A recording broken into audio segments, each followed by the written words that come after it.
Hello, listeners. Welcome back to the MDS Guru podcast.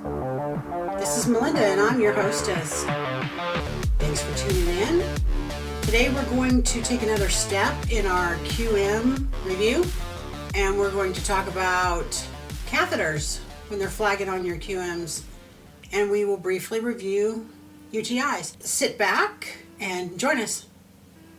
In episode 41 of the podcast, we discussed UTIs and sepsis and when to code those. So just to review UTI portion of it, we are going to talk about catheters. You know that we only code a UTI if it meets our infection control criteria that we are using for the facility.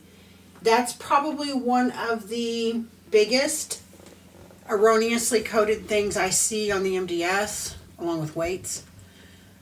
Because we know they have a UTI, they've got symptoms, and they start antibiotics, and they do better. But according to whatever infection control criteria the home is using, we may not be able to code that on the MDS. If they do not follow your lobes, NHSN, or McGear's, whatever you're using, then you cannot put that on the MDS. Just remember that. If you want to know the exclusions, admission MDSs or 5-day are exclusions for UTIs. And of course, if you dash I-2300, then that's an exclusion. There are no covariants for the long stay UTI QM. And again, I frequently see people code that when they shouldn't be coding it because it doesn't follow the criteria. You know, McGear's is Think 2, but really it's like Think 3. Because you have to have a diagnosis plus symptoms. So going into the catheter, leaving the catheter in the bladder, that's H0100A. And of course, exclusions are if that is dashed or if it's an admission or a PPS 5-day assessment. There are a couple of covariants. It is if there is wounds or bowel incontinence. Now that doesn't mean you can have a Foley catheter if those things are present. It's just a covariant listed.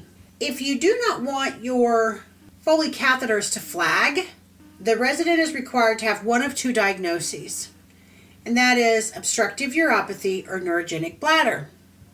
Many times I hear, oh, why isn't it retention? Well, it's just not. It's just not. But if the resident has urinary retention, it's probably because they have a neurogenic bladder.